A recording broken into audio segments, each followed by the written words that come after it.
For nearly 4 decades, the seasoned representative had meticulously cultivated an untouchable political sanctuary within the vibrant heart of San Francisco.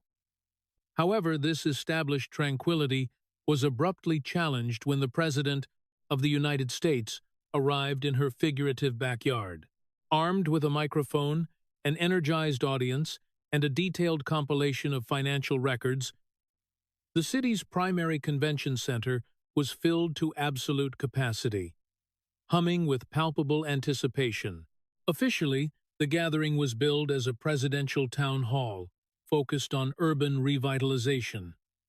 A rather bureaucratic title that masked what was in reality a highly calculated maneuver of breathtaking political theater. The chief executive had not traveled to the California coast to build bridges. He had arrived to deliver a profound message.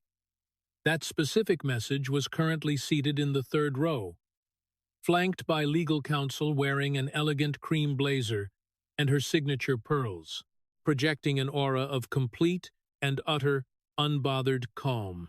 Stepping up to the podium, the president adjusted the microphone, let his gaze sweep across the expansive room, and located his political counterpart almost immediately. A distinct smile spread across his features, radiating with the warmth of a morning sunrise over a Florida estate. He gestured directly toward the audience, prompting the television cameras to instantly pivot in her direction. Expressing a tone of dramatic honor, he noted how extraordinary it was to be in the same room with her. Once again, he immediately recalled their last highly publicized encounter, reminding the audience of the moment she had dramatically torn the pages of his State of the Union address. He praised the quality of that particular speech, highlighting its positive reception and remarkable viewership metrics. He then vividly recreated the moment, pantomiming the tearing of paper with slow, exaggerated motions, likening the effort to someone forcefully ripping apart a dense telephone directory. The convention center erupted into a chorus of laughter and cheers as every single person present instantly recognized the iconic television moment he was referencing. He recalled the honored guests present that evening historic: military aviators, gracefully reunited families, and resilient infants who had overcome immense medical odds. Against that backdrop of national pride, he painted the picture of the legislative leader standing behind him, dismantling the physical speech. With the visible speech, frustration of a child denied a cherished holiday gift. Allowing the wave of audience amusement to gently subside, he shifted his narrative backward in time. He reminded the crowd of her actions moments before the speech began, recalling how she had extended her hand for a traditional greeting, an offer he had famously declined. With a casual shrug, he addressed the widespread criticism that his refusal was impolite. He defended his actions not as rudeness, but as a matter of fundamental principle, stating he simply preferred not to exchange pleasantries with individuals who had dedicated years to pursuing unprecedented impeachment inquiries against him. He framed this decision as basic common sense, inviting anyone to validate his perspective. His expression remained bright, though the underlying tone of his smile began to sharpen with strategic intent. Addressing her directly, he announced his intention to do something entirely unexpected. That very evening, he declared his avatudish willingness to take the moral high ground, adding a touch of humor about his physical height, before emphasizing his figurative magnanimity. Stepping away from the wooden lectern, he walked deliberately toward her section of the audience, prompting the security detail to adjust their positions as camera lenses tracked him like sweeping searchlights. Halting just a short distance from where she sat, he extended his hand in a gesture of proposed reconciliation.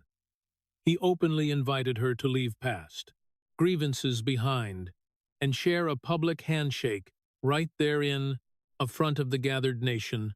offering a completely fresh start. The entire room seemed to collectively hold its breath. The veteran lawmaker glanced at his outstretched hand, shifted her gaze to the array of recording cameras, and then looked back at his offer.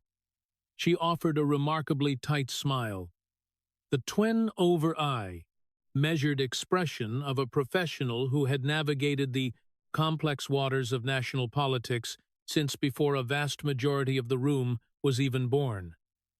And she resolutely remained in her seat. She declined the gesture entirely. Turning back to the audience, with his hand still visibly suspended in the air, the president shrugged with a display of theatrical disappointment. He utilized the moment to illustrate his narrative, pointing out that despite his extended hand of friendship, she was simply unable to accept it. He suggested that after 37 years in the halls of Congress, she remained deeply anchored to historical grievances. Walking slowly back to the center stage, he invited the audience to imagine how tightly she might manage the public's tax contributions if she held on to personal resentments with such fierce determination. The conservative contingent within the crowd responded with roaring approval, soaking in the energetic atmosphere. He was clearly just finding his rhythm, and every astute observer in the room recognized that this initial exchange was merely the prologue. The substantial political impact truly commenced. When he introduced his visual aid, he advised the audience to prepare themselves, promising that the upcoming revelation would be highly compelling. Reaching behind the protective barrier of the podium, he produced an object that absolutely no one had anticipated. It was a massive, professionally printed display board, reminiscent of a complex analytical presentation, yet uniquely populated with highly specific stock market transactions. He placed the board upon a sturdy metal easel, situated next to his microphone, executing the reveal with the practiced showmanship of an executive accustomed to unveiling grand architectural designs and global product launches. He praised the exceptional production quality of the display, crediting his team for their meticulous attention to detail and standard of excellence. Tapping the surface of the board, he directed the audience's attention to two distinct columns of information. The left side documented an extensive list of stock market trades executed by her husband over recent years, while the right side meticulously catalogued the legislative initiatives she had simultaneously championed through the congressional chambers. Dates, financial values, and specific legislative acts were aligned side by side for perfect comparative analysis. In a rare and strangely solemn gesture, he put on his reading glasses, suddenly lending the atmosphere the weight of a formal deposition, and began to read. He highlighted a specific date in late December, noting that her husband, he described as a brilliant venture capitalist and exceptionally astute investor, had purchased incredibly lucrative call options on a major electric vehicle manufacturer, risking upwards of $1 million. For the benefit of the broader audience, he elegantly explained that call options represent a highly confident financial wager that a company's valuation will significantly increase. He humorously likened the strategy to betting on a racehorse, after the animal had already privately assured you of its impending victory, allowing the resulting laughter to echo through the hall.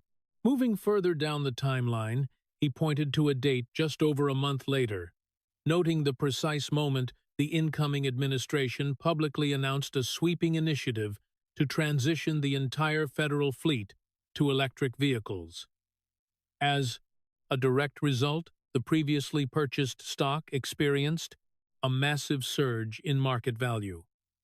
Gliding his finger further down the glossy surface of the presentation, he highlighted purchases made the following spring, detailing substantial investments in the world's leading technology and e-commerce conglomerates. He paused to emphasize a critical juxtaposition. These were the exact same corporate entities, currently facing intense antitrust scrutiny from the very congressional committees she oversaw. He painted a picture of a system where her legislative bodies were actively investigating these companies for monopolistic practices, while her own household was simultaneously investing millions in the absolute certainty of their continued financial success. Looking out over the captivated crowd, he offered a sarcastic spoiler regarding the outcome of those governmental inquiries. He noted that the companies emerged entirely unscathed. The rigorous investigations ultimately dissolved, stock values soared, and her household secured a magnificent financial windfall. He characterized this sequence of events as an incredible, awe-inspiring, and entirely coincidental alignment of circumstances. Tapping the presentation board with added emphasis, he moved to the next critical data point. He introduced a transaction from the summer of the following year, framing it as the most significant example of all. He detailed how her spouse had exercised options to acquire tens of thousands of Docker shares in a premier semiconductor corporation, a transaction valued in the millions. Crucially, he pointed out that at that exact moment in time, she was serving as the primary public advocate for a massive legislative package designed to inject tens of billions of dollars in federal subsidies directly into the domestic semiconductor manufacturing industry. He stepped back to let the numbers resonate. Billions of public tax dollars were being directed toward chip manufacturers, perfectly coinciding with her family's multi-million-dollar investment in that exact sector. Proceeding to the middle of July, on the timeline, he recalled her definitive television appearance, where she resolutely declared the government's absolute determination to pass the manufacturing legislation. Instantly following her televised assurance, the specific tech stock jumped noticeably in value. He quantified the result, noting that in a single day, the household realized an estimated profit of well over $500,000, based entirely on her public legislative forecast. He reflected on his own extensive history of wealth generation, noting his substantial financial successes, yet admitting he had never possessed the ability to generate such a massive sum simply by having his spouse make a declarative statement on national television. He joked that if the wife possessed such an extraordinary market-moving capability, he would ensure she appeared on every major morning broadcast and financial news network on a daily basis.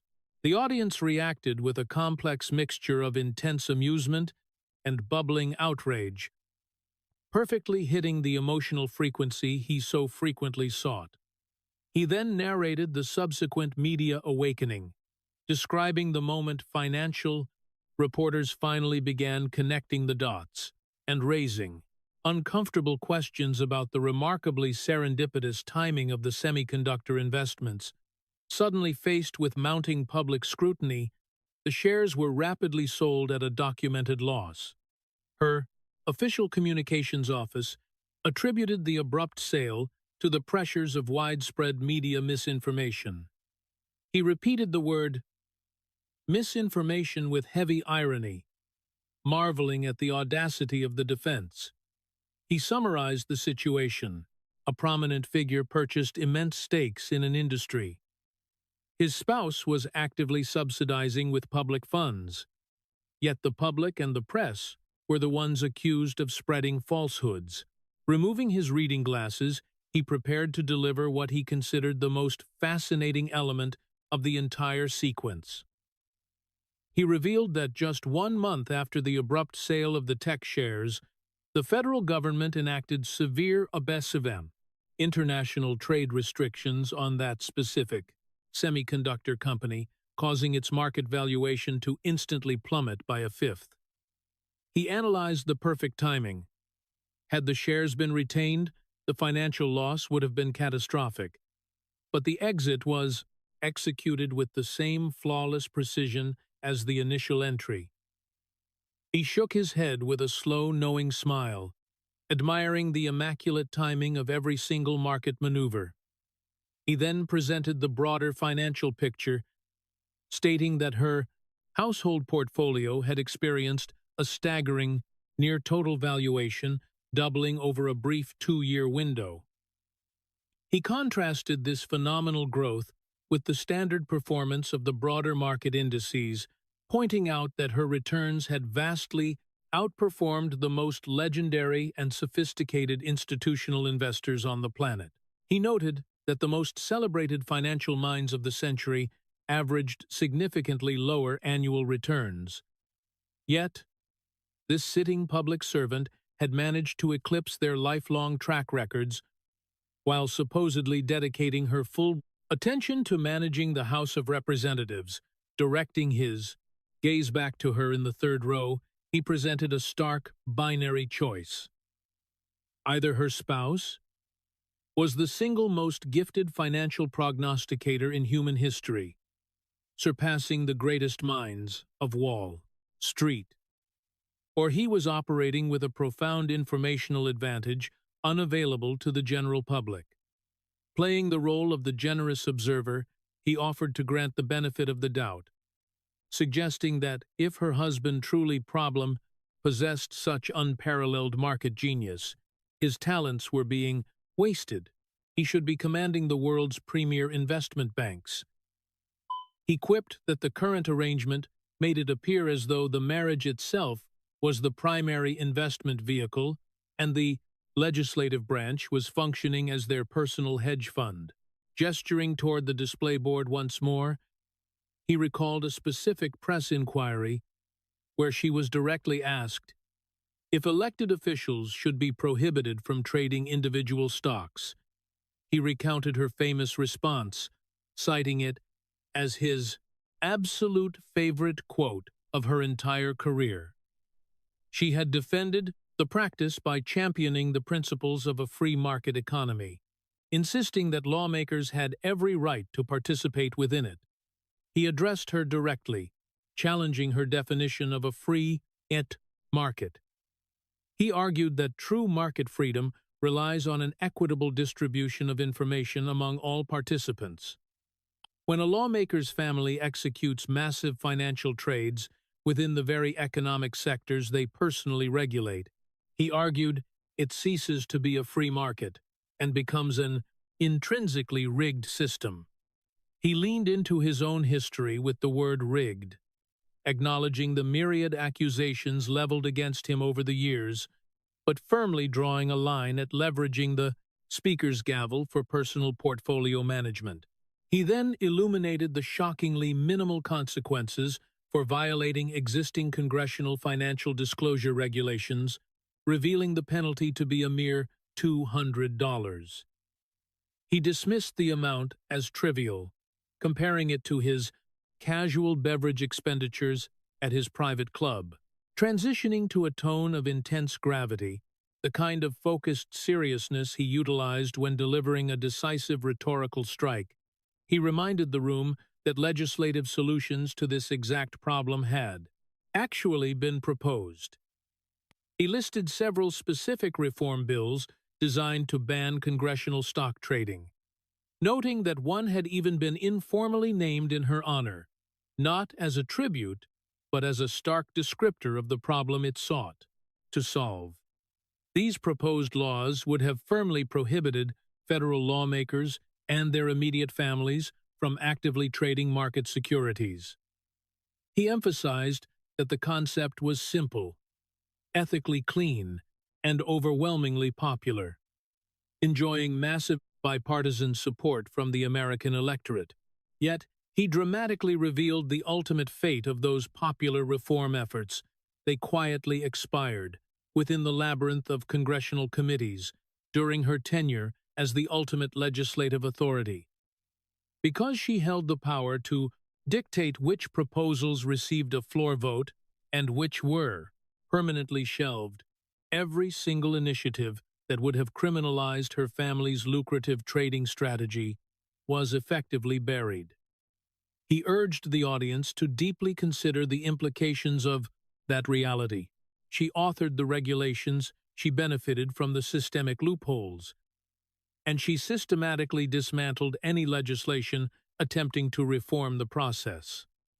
He suggested that in federal law enforcement circles, such a pattern of behavior would immediately trigger a comprehensive investigation.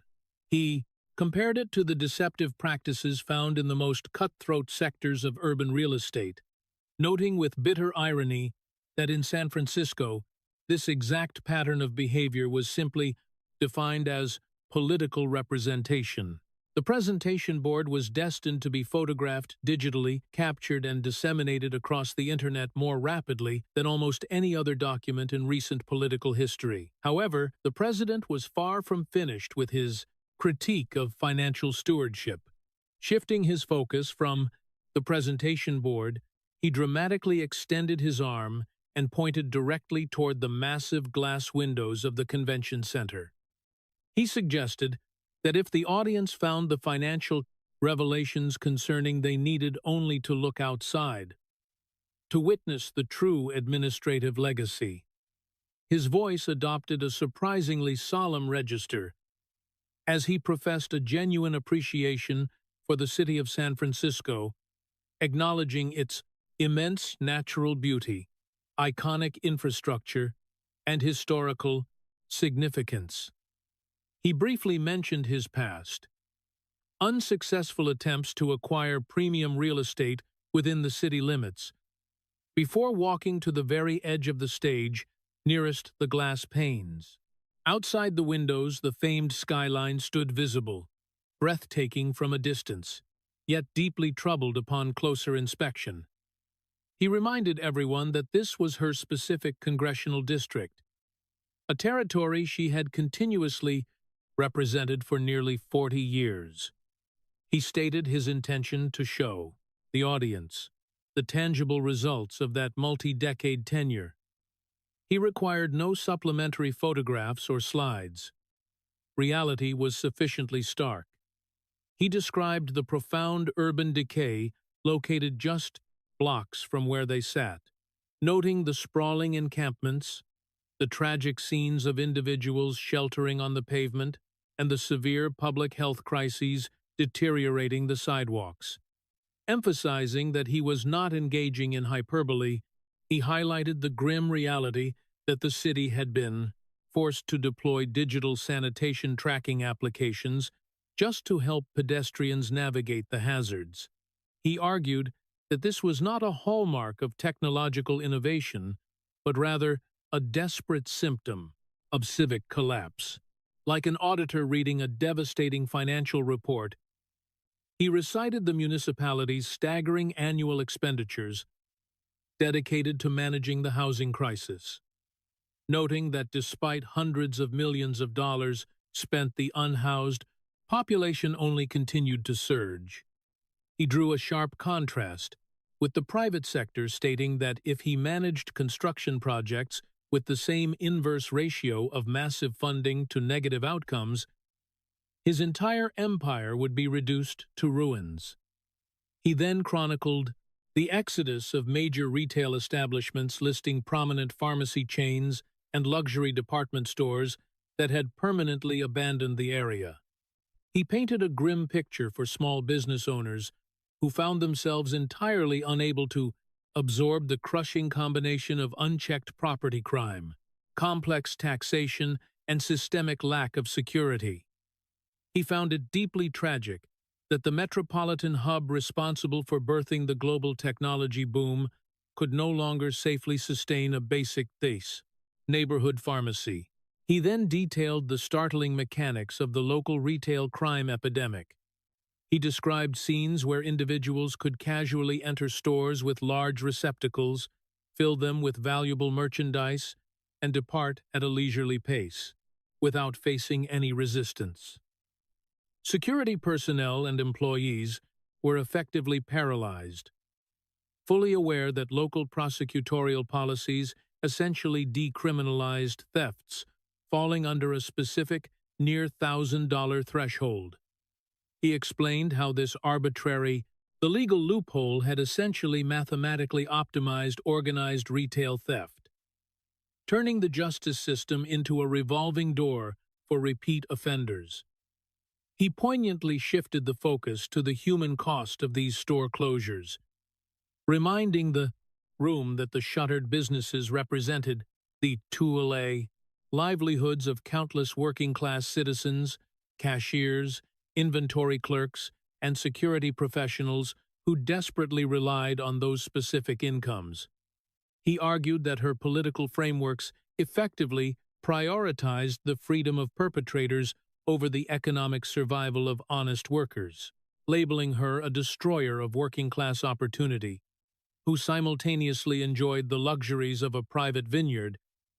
He turned his body directly toward where she sat. He vividly described the breathtaking exclusivity and pristine security of her primary residential neighborhood, highlighting the jarring cinematic contrast between her insulated reality and the profound suffering occurring just a few streets away in the very same electoral district. He then mentioned her magnificent agricultural holdings in the nearby wine country, estimating the immense value of the sprawling estate. He clarified that he harbored no personal resentment toward luxury real estate, but utilized the property to underscore a glaring mathematical anomaly. He pointed out that over a little more than a decade, her disclosed net worth had exploded into the hundreds of millions of dollars. Operating with his trademark conversational back-of-the-napkin mathematics, he calculated the maximum cumulative earnings of her government salary over her lengthy career. Subtracting taxes and standard living expenses, the total derived from public service was only a fraction of her vast reported fortune. He openly questioned the origin of the massive remaining balance. Answering his own rhetorical inquiry, he pointed emphatically back to the presentation board, detailing the stock market timeline. The explosive wealth, he argued, was undeniably generated through the mechanisms displayed on that very easel. At that precise moment, the veteran lawmaker stood up, causing the entire atmosphere of the room to instantly freeze. She required no formal permission, awaited no microphone, and exhibited none of the deference of a subordinate. She rose, with the exact same commanding presence she had utilized countless times on the House floor when preparing to alter the trajectory of a national news cycle. Every camera lens in the room immediately snapped to her position, focusing intensely on the figure in cream and pearls rising from her seat like a resolute force of nature. Projecting her voice with the remarkable acoustic power developed over decades of commanding the congressional chamber. Her words cut through the ambient noise of the crowd with stunning clarity. She addressed him directly by his title, launching into a fierce defense of her. Nearly 4 decades of service to the city, proudly citing the billions of federal dollars she had successfully secured for local infrastructure, healthcare, and public safety initiatives. She recounted her enduring advocacy for working families, emphasizing that her tenure had successfully spanned the administrations of 6 different presidents, explicitly including his own. With a sharp tactical edge, she reminded him that she possessed political power long before he ever entered the public arena, and assured him she would remain a formidable presence long after his departure. Allowing a calculated pause to hang in the air, a silence weaponized by 40 years of strategic political combat, she delivered her most devastating counterstrike. She resolutely declared that she would absolutely not sit silently while a man burdened by multiple historic impeachments, unprecedented legal indictments, sweeping courtroom convictions, and the forced closure of his own educational enterprise, attempted to lecture her regarding the ethics of public service in her own hometown. It was a raw, entirely unscripted moment of breathtaking political theater.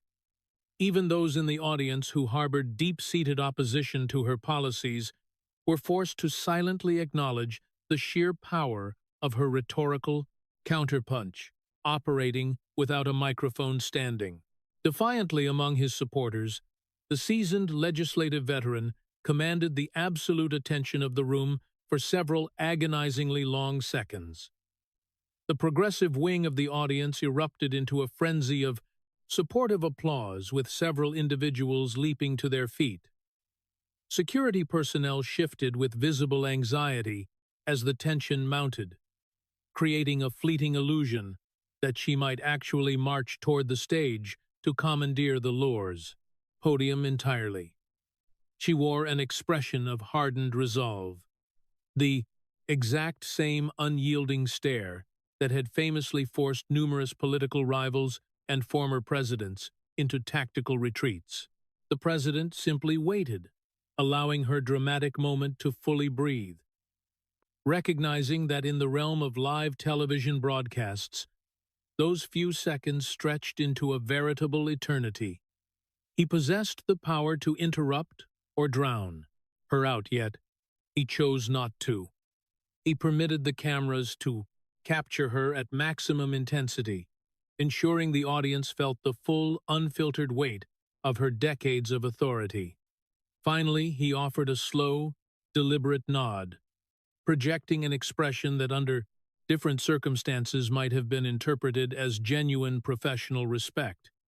He complimented the theatrical quality of her delivery, praising it as an exceptionally dramatic performance worthy of a standing ovation. Pivoting smoothly back to the crowd, he acknowledged her sharp reference to his past educational business ventures, quickly dismissing the matter as a settled historical footnote. However, he immediately contrasted that settled history with the distinctly unresolved nature of her family's financial transactions. With the crowd roaring in anticipation, he initiated his relentless counteroffensive, seized upon her boast regarding the billions of federal dollars she had directed into the city over her long career. Acknowledging her exceptional talent for allocating public funds, he spread his arms wide, encompassing the entirety of the convention hall, and posed a devastatingly simple question: where exactly had all of that unprecedented funding gone? The inquiry struck the room with devastating force, primarily because every single person present, supporters from both aisles, visiting journalists, and local security guards who navigated the city's troubled streets daily, was acutely aware that the answer was profoundly uncomfortable.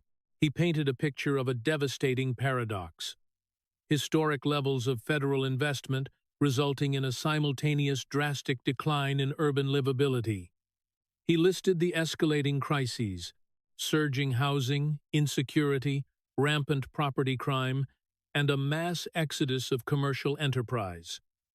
He highlighted the undeniable demographic reality that citizens were actively fleeing the municipality, choosing to relocate to distant states, where basic public safety and functional municipal services remained reliable. He argued that after nearly 40 years of unchallenged authority and unlimited federal resources, the local constituency was ultimately voting with their feet. He contrasted this dynamic with the unforgiving nature of the 29 private sector, explaining that if he oversaw a massive development project that actively deteriorated, despite unlimited funding, he would face immediate termination, severe legal liabilities, and total professional ruin. In stark contrast, he noted her administrative failures were continuously rewarded with re-election. He framed this as the ultimate tragedy of the bureaucratic system. In the private sector, systemic failure demands absolute accountability, whereas in her political reality, systemic failure successfully funds a luxury vineyard. Understanding that the dynamic of the room belonged entirely to him, Speaker quietly resumed her seat. She had not conceded. Defeat She had never surrendered a room in her entire career, but she recognized the inescapable reality of the environment.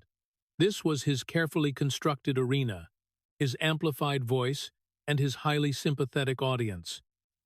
She was navigating intensely hostile territory within her own geographic stronghold, and the most devastating element of the confrontation remained the meticulously detailed presentation board standing on the easel, demanding everyone's unbroken attention.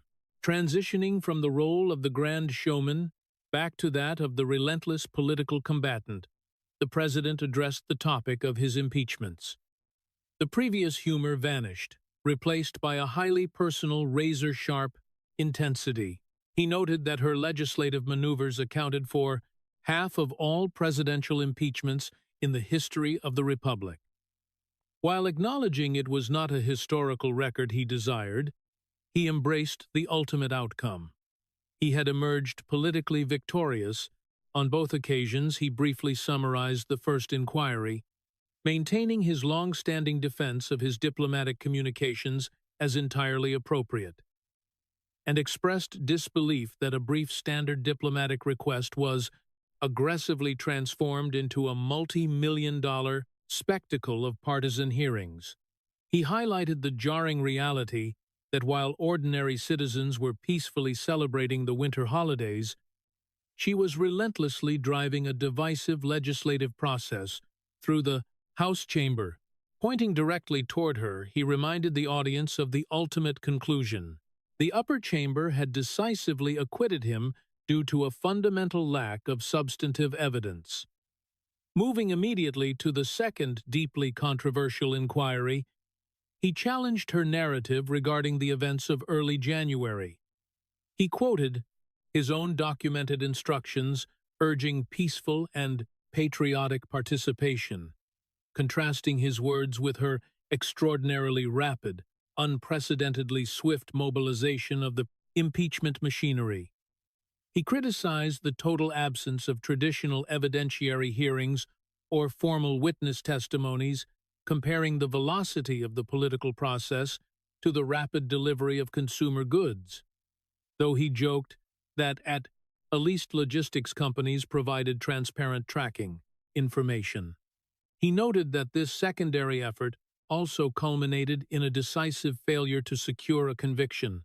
Pacing the stage, he utilized his hands to visually emphasize the repeated failures of the legislative branch to orchestrate his removal from office.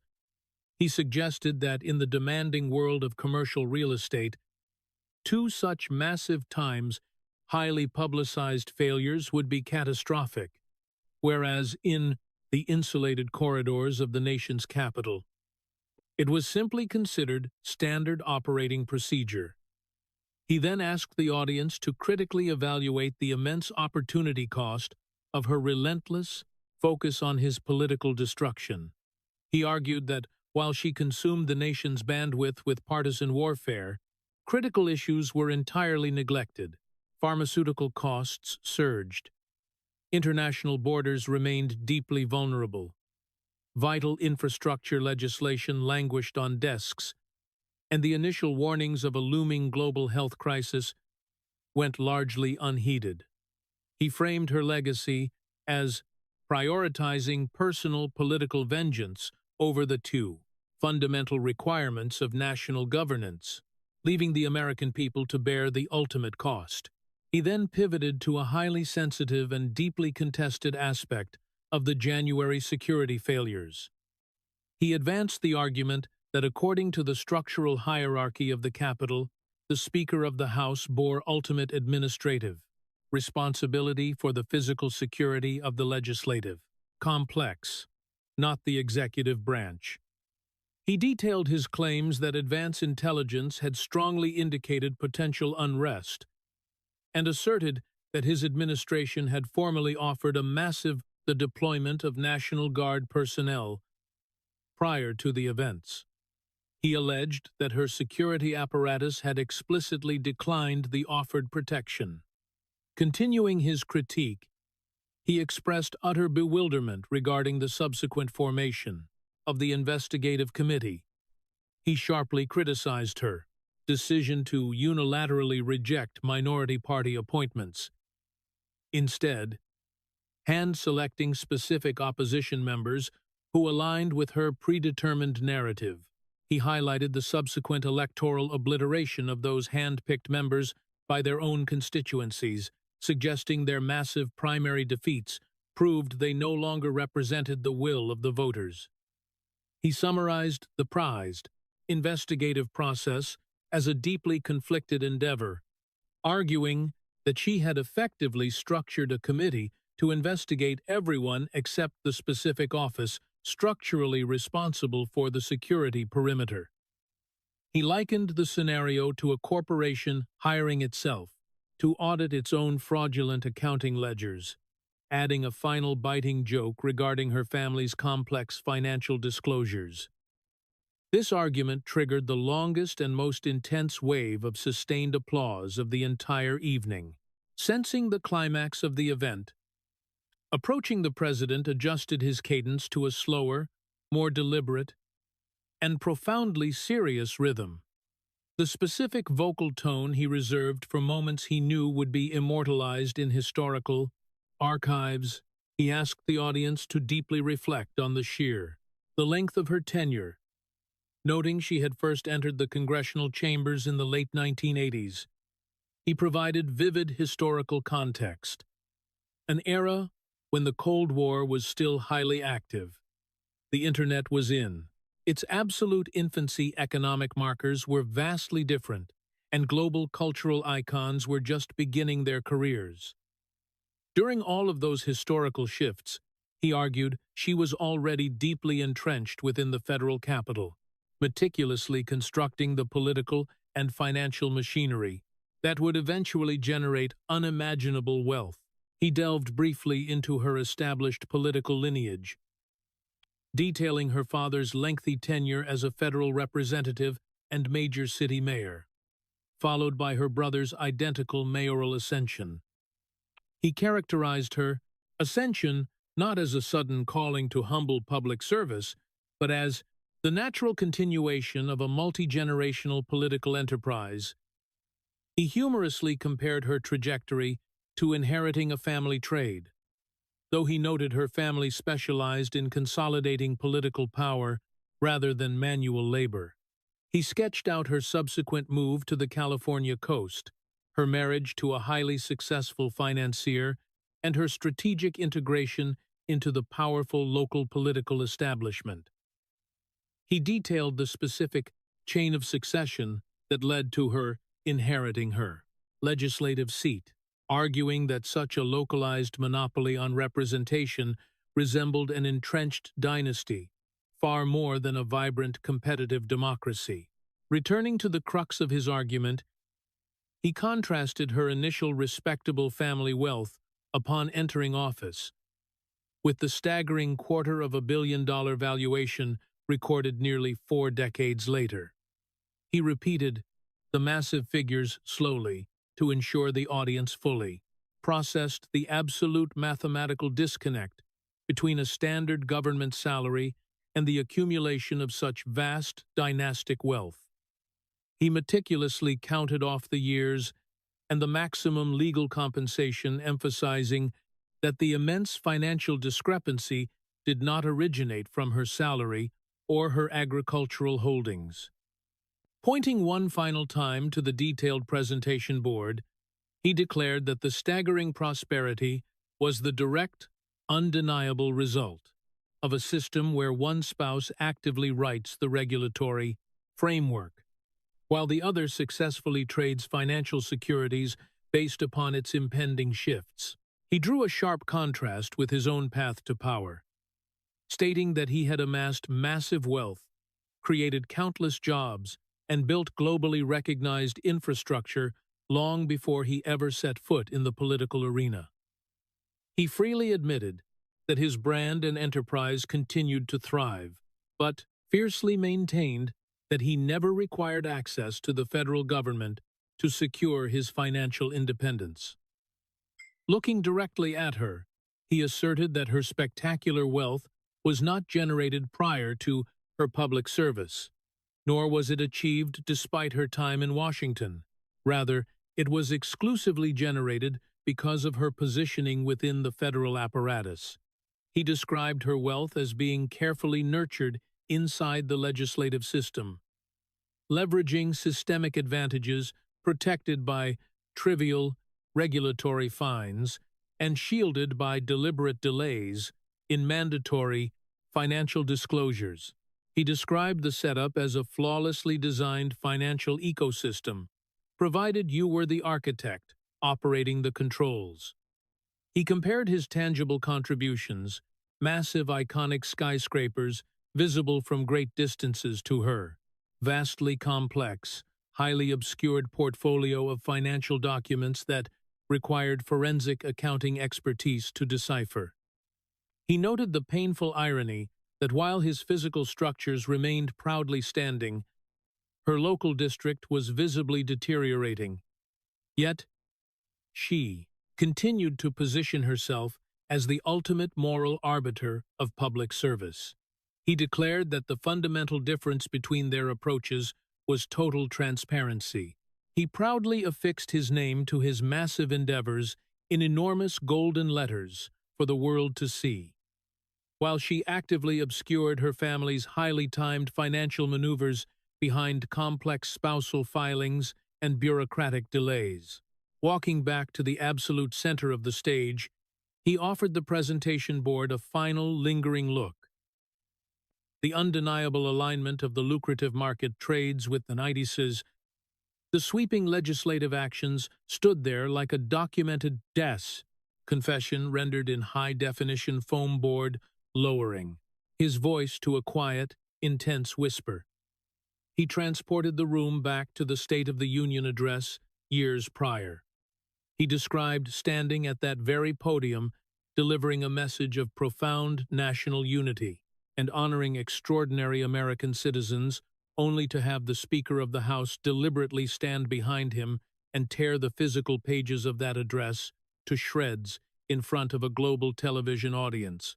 He clarified that she hadn't merely destroyed a piece of paper. She had symbolically disrespected the incredible stories of the heroes he had just honored. Fixing his gaze squarely upon her, he dropped his voice into the uniquely intimate register he utilized to connect directly with millions of supporters across the nation. He addressed her directly, stating that for years the media and the Talatine public had relentlessly questioned how he would eventually respond to that profound, highly publicized insult. He revealed that his consistent private answer had always been that he would handle the matter when the exact, perfect moment presented itself. Straightening his tie with a gesture of finality, he declared that the perfect moment had finally arrived.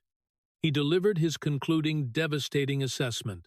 While she had forcefully torn up his speech on national television, he had just methodically dismantled her entire political and ethical legacy.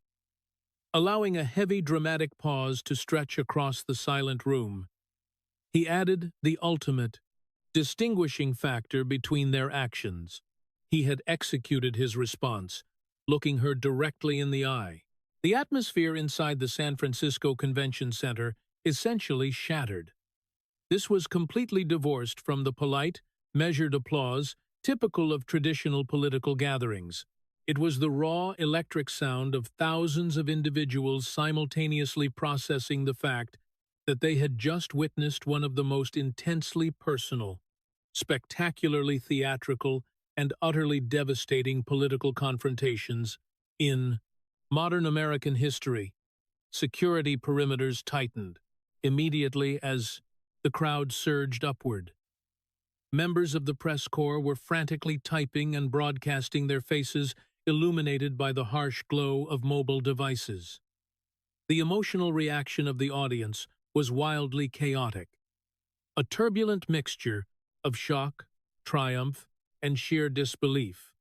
Behind the scenes, television producers frantically scrambled to clear entire broadcasting schedules to analyze the unprecedented spectacle. Throughout the absolute chaos, the veteran lawmaker did not physically react. She remained seated with immaculate posture, her expression fiercely composed, resembling a seasoned general who had weathered unimaginably worse storms she had, after all, navigated the highest echelons of power through historic scandals, devastating global health crises, massive international conflicts, severe economic collapses, and deeply traumatic personal security breaches at her own residence. She was, fundamentally, not a person who fractured under public pressure, yet significantly she offered no reciprocal applause, no performative smile, and none of the sarcastic gestures she had so masterfully weaponized in the past. She remained perfectly still. In the highly nuanced language of federal politics, her total silence communicated that a profound blow had been struck, one that could not be easily brushed aside or immediately countered. Within moments, her highly trained staff materialized in a tight protective formation, executing an exit strategy that had been rehearsed for years but had never been more urgently required. They swiftly guided her toward a secured side, exit purposefully, bypassing the sprawling media encampments and avoiding the glaring lenses of the press. She paused for no inquiries and issued no immediate defensive statements to the roaming reporters. For perhaps the first time in her nearly 40-year tenure in public life, the towering legislative figure departed a major political arena without successfully securing the final defining word. Within a matter of hours, his concluding phrase regarding the destruction of her legacy dominated global internet traffic. Images of the physical presentation bore the undeniably striking visual, comparing the lucrative stock transactions with the legislative timeline were disseminated at an unprecedented velocity, becoming one of the most widely recognized visual artifacts in modern political history. Digital merchandise featuring the board appeared almost instantaneously. By the following morning, the stark, data-driven image had fundamentally embedded itself into the national consciousness. Major conservative broadcasting networks replayed the confrontation on a continuous loop, but the truly damaging analysis emerged from entirely unexpected, non-partisan financial sectors. Prominent financial analysts and market commentators took to the airwaves, abandoning standard political rhetoric to offer a chillingly objective assessment. They stated unequivocally that if any private financial institution exhibited that exact same pattern of perfectly timed trades aligning with unreleased regulatory actions, federal investigators would immediately initiate severe criminal inquiries. The analysts explicitly noted that the primary reason the situation remained legally permissible was solely because the legislative branch was responsible for drafting the very regulations that shielded their own activities. They concluded that the undeniable visual evidence presented on that stage made the ethical conflict completely impossible for the public to ignore any longer. Major editorial boards, even those historically deeply critical of the president, published overnight columns, acknowledging the inescapable gravity of the situation. They argued that regardless of personal political leanings, the meticulously arranged, publicly available financial data demanded immediate, comprehensive answers that no sitting or former legislative leader could comfortably avoid. Providing mainstream cable news coverage reflected a seismic shift in tone. Prominent anchors acknowledged the theatrical, provocative nature of the delivery, yet conceded that the underlying financial data was extracted directly from official governmental disclosures. They framed the critical issue not as a partisan attack, but as an urgent question of whether the actions constituted genuine financial misconduct or merely the catastrophic appearance of it, insisting that the American public was owed total transparency. Late that evening, a carefully constructed, heavily reviewed statement was released by her official communications office. It predictably dismissed the entire event as a purely partisan spectacle. Disguised as official business, forcefully reiterated that her family had never engaged in trading, based upon non-public information noting that all disclosures were filed in strict accordance with existing minimal regulations. However, the statement noticeably failed to address any of the specific, highly lucrative transactions detailed on the presentation board. It ignored the jarring timeline correlations and omitted any defense of the trivial regulatory fines or the lengthy disclosure delays. In the modern era of instantaneous digital verification and side-by-side comparisons, a broad denial that completely fails to address specific documented allegations is frequently interpreted by the public as a tacit admission of the underlying reality. The resulting political shockwaves were both immediate and fiercely bipartisan. Within days previously stalled, legislation designed to strictly prohibit congressional insider trading was dramatically revived, rapidly acquiring dozens of provisions prominent new co-sponsors, including numerous members of her own party who had previously blocked the effort. The legislation was unofficially yet universally rebranded across the Capitol, in direct reference to the infamous presentation board. For the first time in history, the overwhelming public pressure generated enough momentum to force a decisive floor vote. When the legislation finally arrived in the chamber months later, it passed, with massive, undeniable margins, left entirely without viable political alternatives. She cast a vote in the affirmative.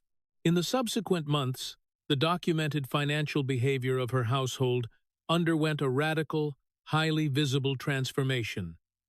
The complex, highly leveraged options trading abruptly ceased. The perfectly timed investments in sensitive point, heavily regulated sectors completely vanished.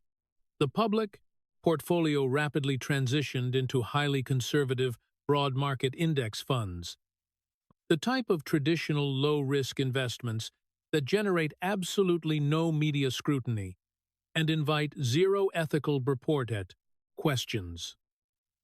While no official statement ever linked this massive financial shift to the dramatic confrontation in California, the absolute silence surrounding the pivot spoke volumes.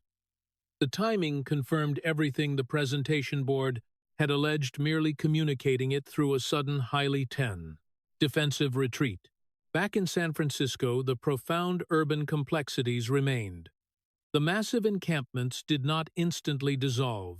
The shuttered retail establishments did not suddenly reopen their doors, and the municipal tracking applications continued to log deeply troubling data points. The immense personal fortune accumulated over decades of public service had not miraculously resolved the severe crises plaguing the local neighborhoods. However, the highly publicized event had achieved something that decades of traditional political opposition had entirely failed to accomplish. It had successfully permanently linked the breathtaking expansion of her personal wealth directly to the tangible, visible decline of the constituency she governed, utilizing a single, unforgettable visual mechanism. A simple board resting on a metal easel in the center of the very city she had controlled since the late 1980s. A mere 6 months later, the towering legislative figure officially announced she would not seek re-election to her leadership position. Her office provided standard, graceful reasoning, citing a desire to transition focus toward family, facilitate the rise of a new generation of political leadership. Her vast array of colleagues rightfully praised her undeniably historic legacy, her groundbreaking status as the first female speaker, her unparalleled mastery of legislative tactics, and her profound, 4-decade influence over the trajectory of American politics. All of those historical facts remained entirely true. Yet, none of them could successfully erase the lingering, devastating impact of the presentation board. The visual artifact itself achieved an almost mythic status in the national political lore, compressing a complex era of legislative maneuvering into a single, devastatingly effective image. It became a staple in opposition campaign. Headquarters served as a primary text in advanced journalism, seminars regarding visual rhetoric, and was utilized in premier business academies as the ultimate case study regarding informational asymmetry within highly regulated markets. A verified replica of the board eventually commanded an exorbitant sum at a high-profile charity auction, with the massive proceeds directly benefiting veterans organizations. A philanthropic detail the president ensured was repeatedly highlighted to the press. The sweeping congressional reform legislation ultimately passed with massive bipartisan supermajorities and was quickly signed into federal law. For the first time in the history of the Republic, elected federal representatives and their immediate families were strictly barred from actively trading individual corporate stocks. The new reality mandated boring broad market funds, only eliminating complex options, perfectly timed sector bets, and the trivial, easily absorbed regulatory fines. Subsequent financial disclosures from her household revealed absolutely nothing but standard treasury bonds and conservative market funds. The unbelievable financial precision was permanently gone. The unparalleled market edge entirely neutralized. Life in the vibrant, complicated city of San Francisco naturally continued. The deep-seated urban challenges that had compounded over decades would clearly require decades of dedicated effort to untangle, assuming they were entirely solvable at all. But a fundamental shift had occurred within the broader political calculus of the nation. For the first time, the jarring disconnect between the staggering personal enrichment of a public servant and the profound suffering of their constituents had been articulated in a completely undeniable format.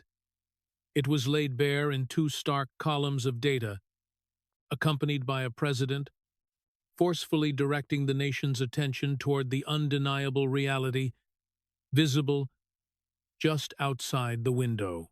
When questioned about her impending retirement during a subsequent press availability in the Rose Garden, the president offered an uncharacteristically brief, subdued assessment. He acknowledged her extraordinarily long and influential career casually, noting the massive fortune she had accumulated along the way. Yet he offered a philosophical conclusion, suggesting that eventually everyone's fortunate streak must inevitably conclude even within the highly insulated political environments of the California coast. When a prominent journalist directly asked if he felt he had successfully settled their long-standing political score, he paused to consider the narrative arc. He recalled how she had publicly destroyed his speech and summarized his devastatingly effective response, traveling directly to her political stronghold, exposing the undeniable financial realities, highlighting the stark civic failures, and presenting the unvarnished truth to the public. Noting that she was now preparing to exit the political stage, while he remained in the executive office, he adjusted his tie with the exact same gesture of finality he had utilized before delivering his concluding remark in California. He invited the press corps to determine the ultimate victor for themselves. Turning his back to the reporters, he walked steadily toward the executive residence, refusing to entertain any further inquiries. Behind him, in the sunlit garden, the array of television cameras continued to record the image of an empty presidential podium, mirroring the exact manner in which they had lingered on the notably empty chair in that San Francisco Convention Center, the very seat the legendary speaker had occupied for decades and would never occupy again. The grand political showman had taken his ultimate bow, and the longest-running, most dramatically complex act in the modern history of the nation's capital had finally reached its definitive conclusion.